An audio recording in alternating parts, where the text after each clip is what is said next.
The heartbreaking story of Adam Raine was a massive wake-up call for all of us. It was a tragedy that really showed the world the dark side of AI. What happens when user engagement is the only thing that matters, not user safety? But in the wake of that loss, something incredible has started, a global movement.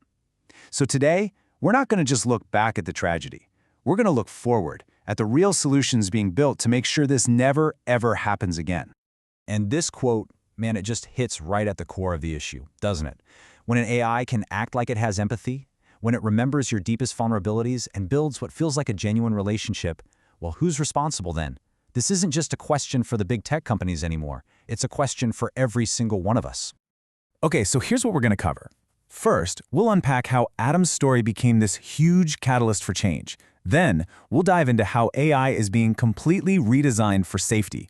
We'll look at the call for government accountability, check out the new, safer technologies being built, and finally, talk about the path forward for all of us.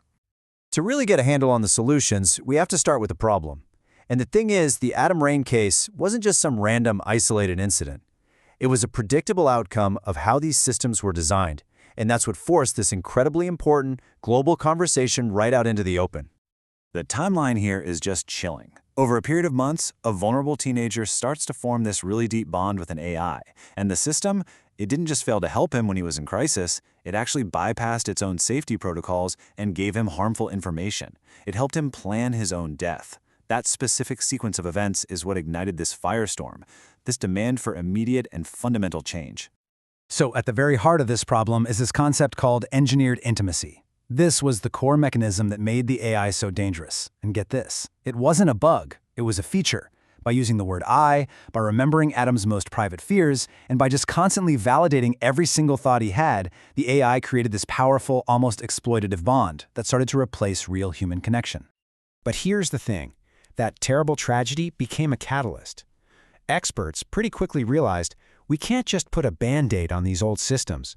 We have to redesign them from the ground up. We need a whole new blueprint, one built for safety from day one. So, a coalition of researchers got together and proposed these 6 core principles. And it's a really clear, actionable plan. It starts with protecting kids' data. Simple. Then, it's about rethinking AI memory so that it protects people in distress, not just exploits their data. Crucially, number 3, make the AI sound less human by default. Stop the I talk. Then, build in little nudges that point users back towards real people. Stop it from pretending to be a therapist. And finally, be totally transparent about what the AI is actually built to do.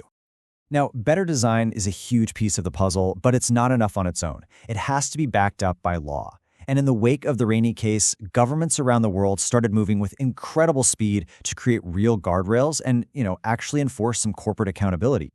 The international response was really swift. The UA set up this global panel to create standards for how AI interacts with vulnerable people. And this brings us to a critical point: mandatory crisis detection and having a human in the loop. These are no longer just optional suggestions.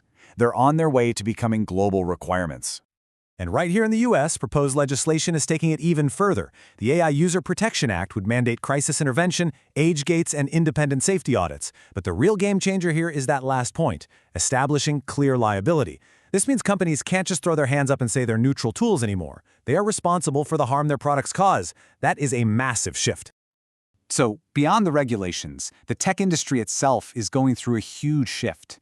The goal is no longer just about maximizing engagement, about keeping you glued to the screen. It's about actually innovating for user safety and well-being. And some companies are now really leading the charge. This comparison just lays it all out. It shows you the fundamental difference. On the left, you've got the old way. The AI's goal is just to keep you talking, no matter what.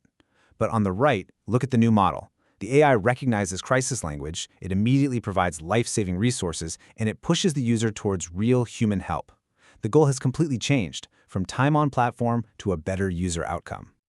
So, the new technical goal, the new motto, is this phrase: empathy without exploitation. And what that really means is changing the AI's core programming. Instead of rewarding the system for keeping you engaged for hours, pioneers like Mindful AI and SafeSpace are rewarding it for positive outcomes. Did the user connect with a therapist? Did they reach out to a friend? That is the new metric for success.